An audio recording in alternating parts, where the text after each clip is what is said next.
Hello YouTube, my name is Big Boy Snatch on TV, aka we call it Snatch One because I got playing around. As you can tell by the title, the thumbnail in the video, this is my AEW Dynamite review on how. So if you guys are new to the channel, make sure you guys please full watch the video from all the way from the beginning all towards the end and look deep into this video.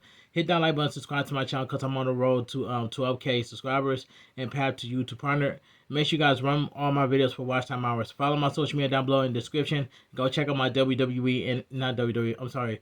Check out my WWE NXT review on highlights. So yeah, I had it right for the first time. But anyway, let's get started on my AEW Dynamite review on highlights. Now AEW Dynamite was a good show, and I give that show an 8.5 out of 10. It says AEW Dynamite was live from College Park, Atlanta, Georgia, Gateway Center Arena. Then we go all the way up here. It says, is it just me or is it cold in here? Guess it's true. On this Wednesday's night, winter is coming, and it's time for AEW Dynamite. Commentary welcomes us to the show and runs down the lineup for tonight. Before we head to ringside, we kick off the action with the finals of the tournament to crown our inaugural Women's World Tag Team Champions as the Timeless Love Bombs make their entrance to a big pop from the crowd. Out next are the Babs of Wrath, also getting a nice crowd pop as they head to the ring to get this match on the way. So we get the first match. The AEW Women's World Tag Team Champions Tournament Finals. Babs of Wrath, Willow Nightingale, and Harley Cameron versus Timeless Love Bombs, Toni Storm, and Mina Sakura. And this was a good tag team match, but this was a right decision. This was a right call. Willow Nightingale and Harley Cameron deserved this win. But no. But I gotta say, no disrespect to Toni Storm and Mina Sakura. Toni Storm and Sakura put up a good fight, but it was time for Willow Nightingale and Harley Cameron to get the W. So that's what exactly happened. But this was a good tag team match to watch. We start off with Mina and Harley circling the canvas before locking up the two, chanting AEW as the pair exchange holds. Mina dodged a running lariat with a shimmy, but Harley Cameron grabs her with a side headlock. Sakura breaks free only for Harley to take her back down. Harley Cameron hits the ropes, now landing a sling blade on Mina before tagging in Willow Nightingale. Tag made to Toni Storm. As well, the crowd chanting for both women as they go at it. A exchange of strikes ends with Harley Cameron trying to break things up, and chaos ensues as all four women go at it. This comes to an end with Timeless Love Bombs being sent to the outside before Harley Cameron grabs them to set up for a senton bomb by Willow Nightingale. Tag made back in the ring. Harley Cameron takes Toni Storm down for a 2 count. She sends Toni Storm to the ropes, but Toni Storm stops her in her tracks before tagging in Mina. Mina lands a suplex and a quick tag back to Thomas Toni Storm, who follows suit before tagging in Mina and helping her get the drop on Cameron for a near fall. Harley Cameron breaks free of a race lock, landing a back suplex before making the tag back to Willow. Willow goes to work on both Toni Storm and Mina, with chops hitting the ropes for a lariat before sending Toni Storm to the outside with a pounce as we go to commercial break. Back from commercial break, Harley Cameron gets away from Mina for a tag to Willow Nightingale, only for Mina to land a DDT off the ropes. Tag made to Toni Storm and Harley Cameron to the 2 count. Harley Cameron the 2 going at it until Toni Storm takes control for a tag back to Mina. She goes for a figure 4 on Cameron, taking approaching Willow Nightingale down with a DDT before going back for the leg lock on Harley Cameron. Harley Cameron reversed the pressure before Toni Storm comes in to turn that back around, leading to Willow Nightingale getting involved and getting Toni Storm in the Indian Deathlock. Strike are exchanged in the midst of 2 submission holds here, and all 4 women end up down on the mat. Excuse me. Mina is the first one up, going after Harley Cameron for a 2 count. Before Harley Cameron managed to kick out, Toni and Willow Nightingale take their fight to the outside, where Toni Storm gets laid out as Mina and Harley go at it back in the ring. Rolling elbow by Mina, landing a roundhouse kick and a back fist to take Cameron to the canvas. Harley Cameron fights back to her feet, taking Mina out with her finishing move before tagging in Will Nightingale, who lands the babs of the powerbomb, babs with the powerbomb for the win. The winner by pinfall in your first ever AEW Women's World Tag Team Champions, Babs of Wrath, Will Nightingale and Harley Cameron. Congratulations to Harley Cameron and Will Nightingale. They all four women killed this match, but Will Nightingale and Harley Cameron deserved this win. This was a right decision. This was a right call. But good match, by the way. This was fun to watch. Let me take a sip of my water. Renee Paquette interviews the inaugural champions post-match. Willow talks about being proud of Harley Cameron and how much she's been able to trust Harley Cameron. Harley Cameron talks about facing Will Nightingale in her second ever match and how it feels standing with her as champions. Who are they? Babs of Wrath. What do they have? Wrath. They start a Babs of Wrath chant as Power goes off, and the Timeless Love bumps into the ring to eventually shake hands with the champs as a show of sportsmanship. Babs of Wrath continues to celebrate as Tony Storm and Mina head up the ramp. Backstage, Samoa Joe talks about Eddie Kingston time coming tonight. He runs the challenge down before promising to beat him with the title on the line, calling himself the man who will show Eddie Kingston the reality of what this industry is. This was a good promo by Samoa Joe. So we go to commercial break. Backstage, we hear from John Moxley as he talks about the time running out in the Continental Classic. If there is one gang of stand left, there is time for Mox to score even as people try to count him out. He talks about the principles the Death Riders believe in. Darren Garcia interjects to talk about this further, alluding to his chase for the TNT title before we cut away. Back at ringside, Jack Perry makes his way out as he replaced Darby Allin in the Continental Classic in our next match. We see him throwing his jacket at Don Callis, sitting at the announcer table, as Kazuchika Okada makes his entrance next to get this match on the way. So we get the Continental Classic Gold League match, Kazuchika Okada versus Jack Perry.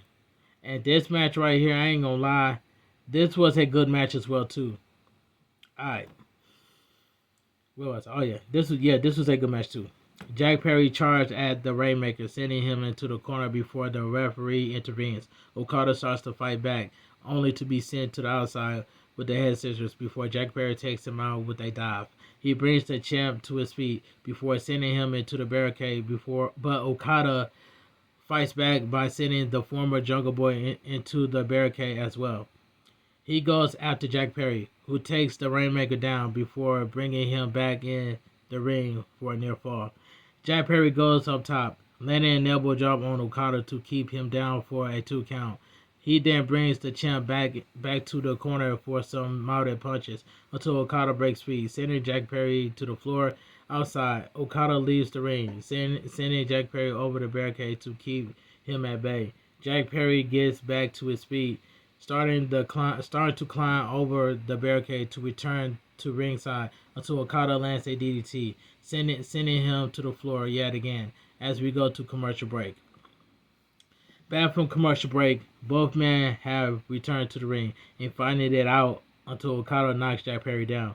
Jack Perry fights back until Okada drops him once again, egging him on for a free shot. Jack Perry lays some forearm strikes, only for the Rainmaker to send him towards the ropes, which leads to Jack Perry taking him down with a clothesline instead. Jack Perry recovers in the corner as Okada gets back to his feet, and the former TNT champion invades Okada to take him down with their German suplex. He makes a cover, but Okada kicks out to save the match for himself. Okada gets to his feet, climbing to the turnbuckle for an elbow drop before flipping the crowd off. He sets Jack Perry up for a Rainmaker lariat, but Jack Perry dodges it to get to the ropes, walking right into a dropkick as 10 minutes remain in the time limit. Jack Perry recovers enough to head to the corner for a running knee strike, but it's only good for a 2 count as Okada gets his shoulders up. Jack Perry sets up the champ for the snare trap, but Okada bites his hand to force him to let go. Okada goes for a tombstone, but Jack Perry bites him in the old down below to break free. He drops Okada for a near fall before setting up the snare trap once more. Okada managed to break free as he leaves the ring, going for a chair before Jack Perry leaves the ring to grab a hold of the champ. He brings Okada back in the ring, but Okada breaks free to land a Rainmaker lariat.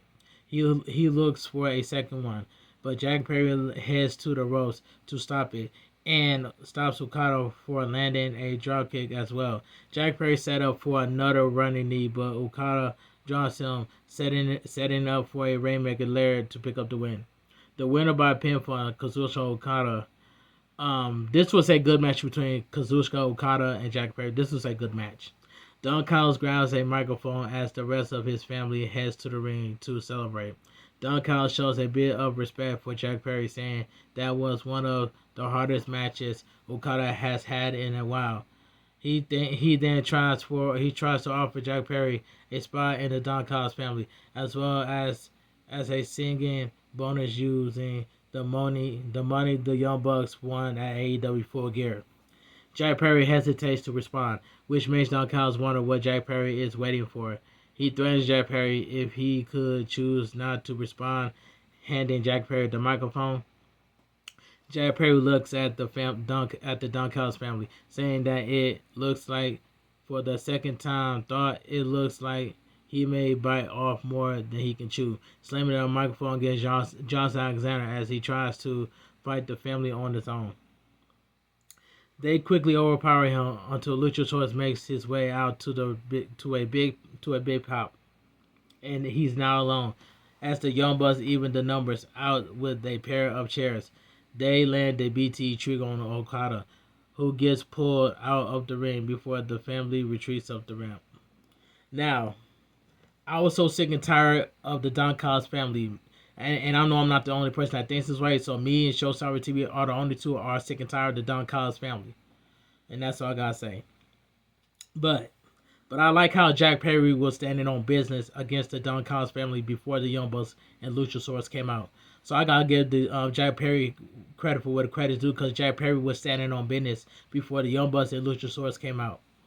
Alright, let me continue. Backstage, the Bads Are Rad celebrate with the conglomeration and Moscow Dorado before the Timeless Love Bumps embrace the champs once more. Video package, Mercedes Moné seems to be on a downward spiral after losing at AEW Full Gear, even with 13 other titles to her name. Alright, if Mercedes Moné loses all her titles, it's going to be fine. It's going to be fine. People are going to be invested when Mercedes Moné lose every championship that she has. So that's all I gotta say. Everybody's gonna be invested. So we go to commercial break, but let me take a sip of more water before I continue. Backstage, we hear from Eddie Kingston as he gears up for his world title match later tonight. He acknowledges this being the 50th anniversary of Tony Funk winning his first world title, hoping he can make Terry proud before stopping himself before getting too emotional as he addresses Samoa Joe ahead of the bout. Like I said, man, RIP to Terry Funk, man. RIP to Terry Funk, man. He was a good ECW wrestler. That's all I gotta say. From there, we head back to ringside as Tony Schiavone introduced the new TNT champion to the ring. Mark Briscoe comes out to a nice pop from the crowd as we are reminded of the earliest start time for Winter is Coming Collision, which will see Mark Briscoe defends the TNT title against Daniel Garcia. I don't watch AEW Collision. That's all I gotta say. Mark Briscoe says hello to the crowd before addressing the match at hand, respectfully giving a message to his haters. They can kiss his big white you-know-what. This fires up a big white you-know-what chant from the crowd as Mark Briscoe talks about defending his title in Cardiff. The champ is interrupted by Wheeler Yuta as Daniel Garcia and Mauricio Perez heads to ringside through the crowd. Wheeler Yuta runs down Mark Briscoe as the crowd lets Wheeler Yuta know how they feel about him. Daniel Garcia says he could say some mean, hurtful things about Mark Briscoe, but he looks at the champ and just feels sad. When he wins on Saturday, Daniel Garcia will become a two-time TNT champion, and Mark Briscoe will have to figure out how to provide for his family with a broken leg. Mark Briscoe tells him that they may be fighting on the TNT this Saturday, but we're not TBS tonight. He hates to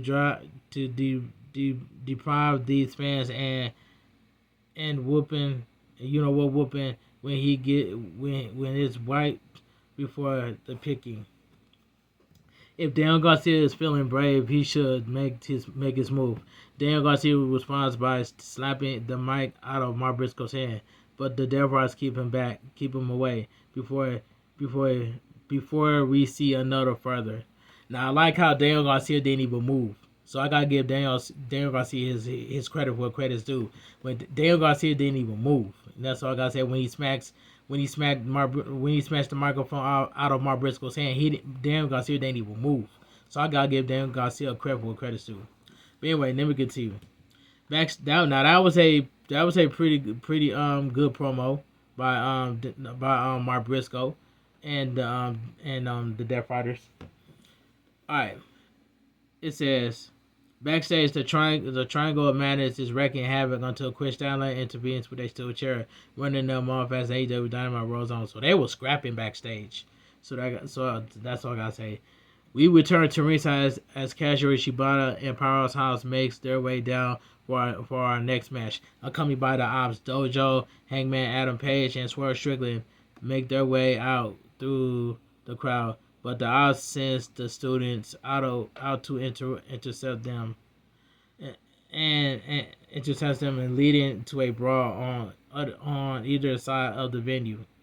So we get a tornado tag team match: Hangman Adam Page and Swerve Strickland versus Kazuchika Shibata and Powerhouse Hobbs.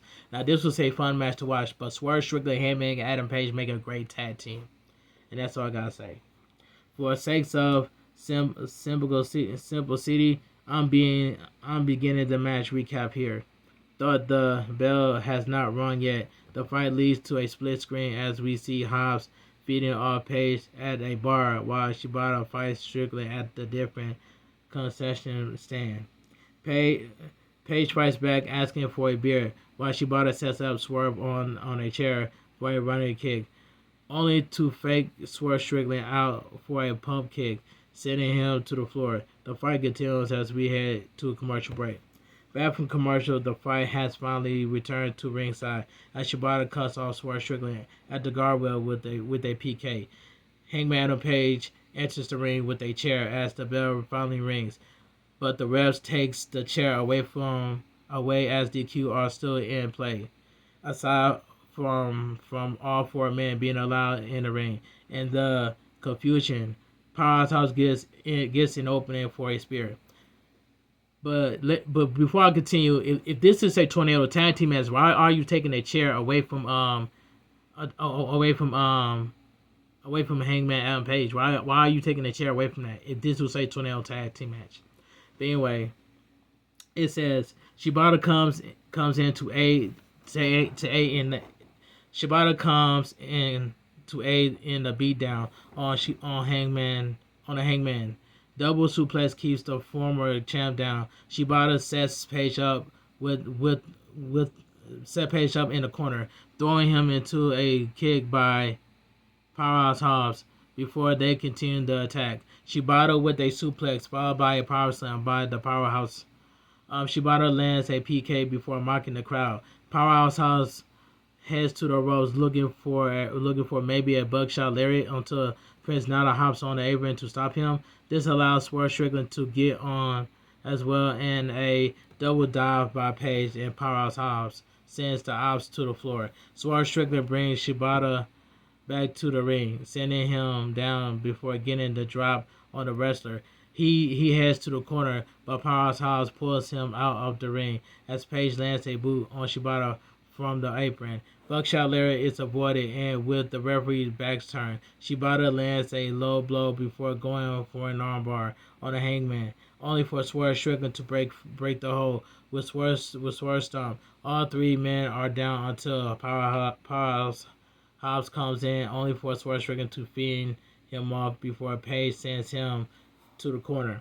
Swerve Strickland lands a 450 splash onto Shibata before Page sends the powerhouse towards him for a double knee to the face. The former rivals stare each other down until Powerhouse gets back on the apron, and the pair sends him crashing through the table that was set up either earlier at ringside. Back in the ring, Page lands a buckshot lariat to pick up the win. The winner by pinfall, Hangman, Adam Page, and Swerve Strickland. This was a fun tornado tag team match. But the worst case scenario, why would the referee take a chair away from Hangman Adam Page? That was the worst case scenario. But the match itself was fun. The match itself was fun to watch. Josh Alexander watches from backstage ahead of his match against Swerve Strickland at Collision. Swerve Strickland and Hangman Page celebrate as we cut away. Backstage, Don Callis tells the Young Bucks that the money they retrieve is still his, and would rather get his pound of flesh than take their pair to court over it. As such, he issues a challenge for 3 of his guys to face the Young Bucks and a partner of their choosing next week in Manchester with the $1 million on the line. Commercial break. We head backstage once again. A Big Stow talks about the Bang Bang Gang. He says the world's most dangerous narcotic is not on the street. It's this camera, as people get on here and believe they deserve the TV time or to win a championships. Next week in Manchester, the BBG will get their shot. The BBG will get their shot at the World Tag Team Champions, and FTR will cure them of that addiction. When they head to the airport, the challengers won't be able to declare the titles, but they will be able to declare that they are heading to the back of the line. Top guys out. We head back to ringside as Mike Bailey makes his entrance for our next match. He enters the ring as Kyle Fletcher makes his way out next, and we get this match on the way. So we get the Continental Classic Gold lead match. Kyle Fletcher versus Speedball Mike Bailey. This was the match of the night right here. Slow start as the two stare each other down, finally locking up before Kyle Fletcher takes Bailey to the ropes.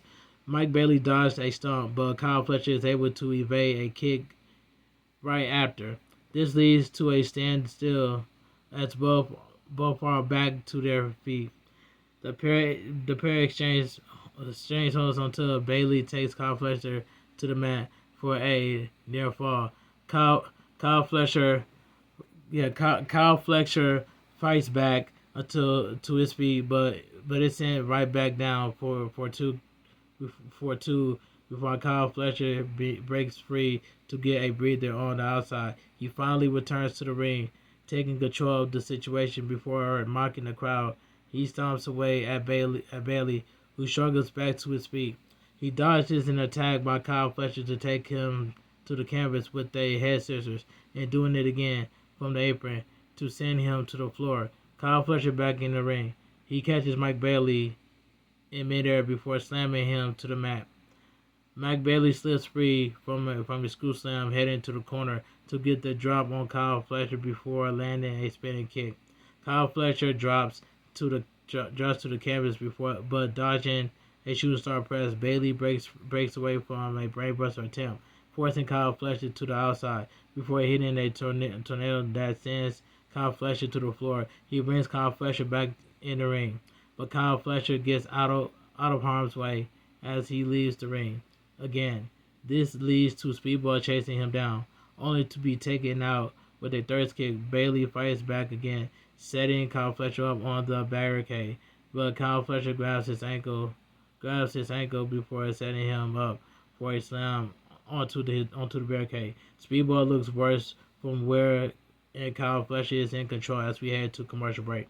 Back from commercial break, we get a 10-minute warning as both men return to the ring to the apron to fight it out. Kyle Fletcher with a thirst kick, but Mike Bailey stops in half suplex before landing a backflip knee drop, driving Kyle Fletcher into the hardest part of the ring. Kyle Fletcher is still on the apron as Mike Bailey rolls back into the ring.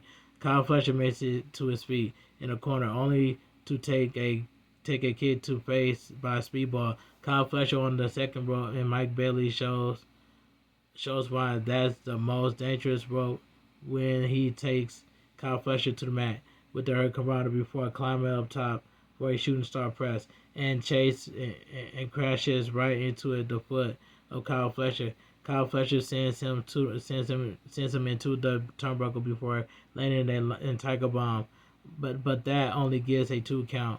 But Kyle Fletcher collapses when he gets back to his feet. Kyle Fletcher press on when he recovers, stumping Speedball as he gets back to his feet.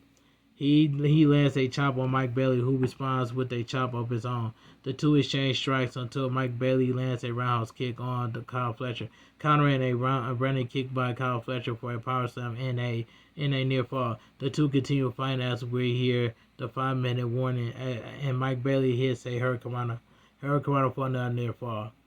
Another backflip knee drop gets yet another 2 count, and even another roundhouse yield the same result. He takes the former TNT champion out with a big kick in the cover, but Kyle Fletcher narrowly kicks out to save the match for himself. Mike Bailey heads to the corner, but runs into a thirst kick by Kyle Fletcher, who takes a couple of kicks from Speedball in return. He sets up in the corner and hits an ultimate weapon from Brett's rope for a close 2 count.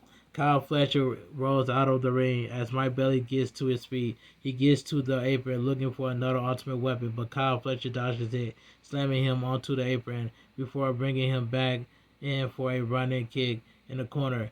Sheer drop, brainbuster connects, and Kyle Fletcher covers only for Speedball just barely gets his shoulders up.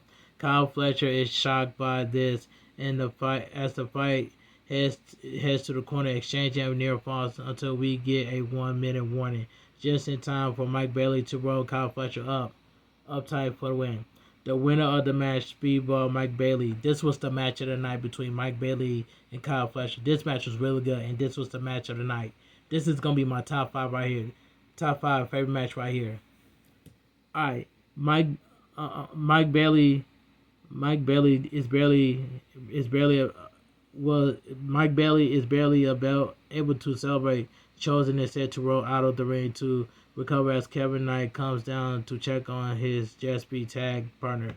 The pair stand up to celebrate Mike Bailey's big win as we cut away. Backstage, we hear from Adam Page, who tells Samoa Joe he's keeping an eye on the world title match.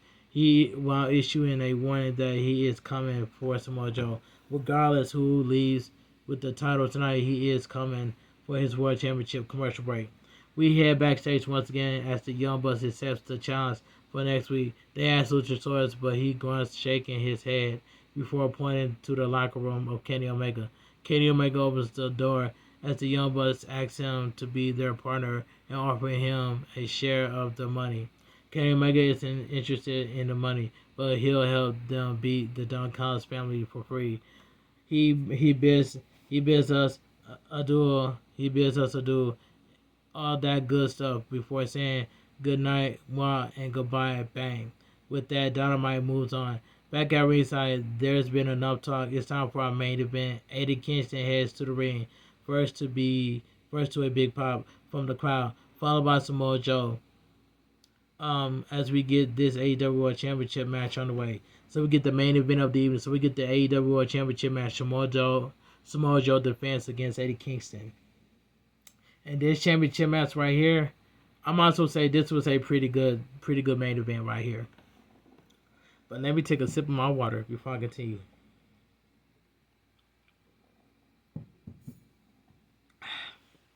Alright. Both men look for the advantage before locking up, with Eddie Kingston taking the champ to the corner before the referee intervenes. Samoa Joe goes for a lockup with the challenger once again as we see Hook leering around at ringside, only to be ejected by the referee. Side headlock by Eddie Kingston back in the ring, but Samoa Joe stops the momentum by getting to one knee. He stops. He steps back up. He steps back up for a backdrop suplex, sending Eddie Kingston to the canvas before landing some hard punches on the challenger. Eddie Kingston heads to the corner to recover, trying to fight back before the champ lands some more shots. Eddie Kingston managed to send Samoa Joe to the mat with what appears to be a cutter standing to get his groove back as we go to commercial break. Back from commercial break, the two-man trade strikes in the middle of the ring until Eddie Kingston sends the champ to the mat. Samoa Joe rolls towards the ropes, but the challenger stays on the attack. Samoa Joe gets back to his feet, but Eddie Kingston fires off with a series of strikes, forcing the champ to the mat as the crowd chant the challenger's name. This comes to a halt when Samoa Joe fights back, sending Eddie Kingston to the corner. He lays into the challenger some more, diving a boot into Eddie Kingston's throat before hitting the ropes for a running boot strike. Eddie Kingston props himself on the ropes to recover, but Samoa Joe keeps him until the challenger gets back to his feet. Excuse me. Samoa Joe catches him with a shot, sending Eddie Kingston to the canvas once more. Eddie Kingston's back on his feet as the two trade strikes again, leading to a pair of lariats from the challenger, only for Samoa Joe to catch Eddie Kingston for a power slam off the ropes for a near fall. Samoa Joe brings Eddie Kingston back to his feet for some knees to the head, promoting Eddie Kingston to fire back with some chops until Samoa Joe drives him back to the mat. Samoa Joe hits the ropes, but runs into the exploder suplex that gets the challenger at close to count. Eddie Kingston gets to his feet as the crowd chants his name, but Samoa Joe fights back for a fireman's carry slam. He locks in the STF, but Eddie Kingston frees himself by biting the hand of the champ and lands a DDT, sending the Samoa Joe to the canvas. The champ rolls out of the ring to avoid being pinned, and Eddie Kingston follows him out. He brings Samoa Joe back into the ring, setting up for the Hurricane, but Samoa Joe blocks it, hitting the ropes only to run into a stunner by the challenger. He locks for another hurricane, but Samoa Joe traps him with the coquina clutch, and Eddie Kingston is about to fade out entirely before he taps out to the referee, calling for the bell as this match is over. The winner by submission is still your AEW World Champion Samoa Joe. This was a pretty good match right here. Samoa Joe takes his title and celebrates by heading up the ramp, and we see Eddie Kingston recovering in the ring and looking distraught about losing what he thinks may be his last shot at the AEW World Title as AEW Dynamite comes to a close. Now, let me get my AEW Dynamite goes off the air. But anyway, let me get my honest opinion what I think about AEW Dynamite. Now, AEW Dynamite was a good show, and I give that show an 8.5 out of 10. Everybody ate tonight, and that's all I gotta say from here. But anyway, make sure you guys full watch this video from all the way from the beginning to the end. Look deep into this video, and that's all I gotta say. Look deep into this video, because I put in a hard work and I put much time and hard work and effort into this video. But anyway, if you guys enjoy my AEW Dynamite review on highlights, make sure you guys please full watch the video from the beginning to the end and look deep into this video. Leave a like on this video, share the video with your friends and family. Follow my social media down below in the description, and go check out my WWE NXT review on highlights, and also go check out my WWE Raw review on highlights. And that's all I gotta say from here. I will see you guys tomorrow live on Twitch for some Fortnite as well. So make sure you guys come to my live stream on Twitch and then drop a follow, drop some biddies, and do whatever. And that's all I gotta say. Have a great night. Stay safe and stay positive. Kept your crew, kept your kings, kept your club. Too sweet. I'm out of here. Gang. Mwah. Bang. Too sweet. Gang. And I'll see you guys on my upcoming world premiere for my AEW Dynamite review on highlights at around 5 o'clock a.m. on YouTube. So stay too sweet. I'm out of here. Gang. Mwah. Bang. Too sweet. Gang.